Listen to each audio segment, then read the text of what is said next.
Bonjour à tous, on se retrouve pour cette deuxième capsule sur l'actualité de la campagne électorale à Plougonvelin. Alors cette semaine j'avais un sujet de prévu et en fait l'actualité nous a un petit peu bouleversé, je vais en rajouter un deuxième. Il s'agit naturellement des inondations qui se sont produites en fin de semaine à Plougonvelin. Alors sur cette partie-là, je dois dire que je suis particulièrement triste de ce qui s'est passé. Alors, triste par compassion, évidemment, avec tous nos concitoyens qui ont vu l'eau monter chez eux et dont certains ont dû quitter leur logement pour une petite période. Mais surtout parce que il y a là, quelque part, sur mon mandat, le triste constat que tout ce que nous avions pu dire pour alerter, pour proposer, eh bien, n'a pas du tout été entendu, ou en tout cas beaucoup trop tard.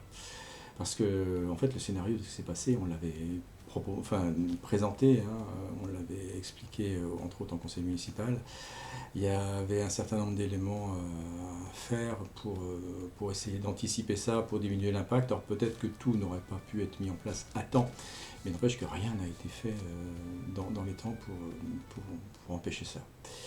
Alors cet événement qui pour l'instant reste exceptionnel, a été prévisible. Pourquoi? Parce que c'est une des conséquences du changement climatique. En fait, sur notre commune, il y a trois scénarios qui nous embêtent beaucoup, beaucoup à cause des impacts du changement climatique. C'est la montée des eaux qui sera progressive et à moyen terme. Donc celle-là, elle à prendre en compte, mais pour plus tard. Et les deux autres scénarios, il y a celui de pluie importante qui, à cause de l'urbanisme incorrectement géré, on va le dire comme ça pour être gentil, et la non prise en compte de ces événements possibles, eh bien, génère ce genre d'inondation catastrophique.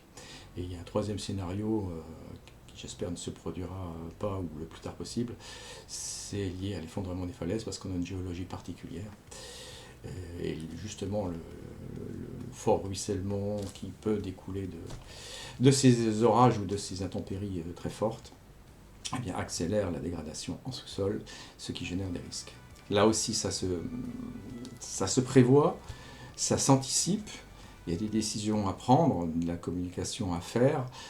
C'est pas facile à l'arrivée pour personne, ni pour la commune, mais surtout pas pour les habitants qui sont concernés. En tout cas, si on ne fait rien, cela se reproduira et c'est pas du tout acceptable. Donc tout ce qu'on a pu proposer en cours de mandat, évidemment, ça se retrouvera dans notre programme. J'espère que cette fois-ci, par la force des choses, on sera largement entendu, écouté, et que vous nous permettrez de pouvoir mettre en place tout ce qui à l'avenir est destiné à vous protéger et à amortir, amoindrir les impacts négatifs de ces terribles épidémies. Donc ça, c'était pour la première actualité, pas très joyeuse, mais c'est comme ça. Alors la seconde que nous avions prévu de traiter, c'était suite à une participation à une conférence débat au cinéma de cette semaine sur les cahiers de doléances. Alors ça tombait bien cette séance, parce que justement la réhabilitation des cahiers de doléances dans un contexte municipal, c'est quelque chose que nous vous proposons. Alors on va vous le détailler en détail d'ailleurs samedi prochain, samedi 24 à 17h à l'Hippocampe. Mais avant cette conférence débat, j'avais deux questions. Bon, c'était une idée de notre programme, mais j'avais deux questions qui me restaient. La première, c'est dans ces cahiers de doléances, est-ce que c'était juste des manifestations de mauvaise humeur qui se sont manifestées ou est-ce qu'il y avait quelque chose de plus? Et dans ce cas-là, si c'est juste de la mauvaise humeur, c'est pas très intéressant.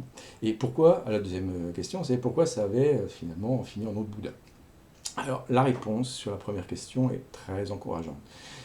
Certes, il y a eu des manifestations de mauvaise humeur, mais sur le fond, les gens qui sont venus s'exprimer ont soit relaté des choses qui les concernent profondément dans leur quotidien, des vrais problèmes et pas philosophiques, quoi. C'est vraiment au jour le jour, c'est quoi les difficultés de certaines personnes, et ça c'est très important de le savoir pour un élu.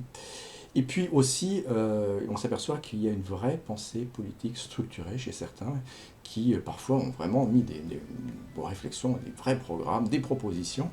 Et il s'avère que partout en France, il y a une centaine de ces propositions qui se recoupent.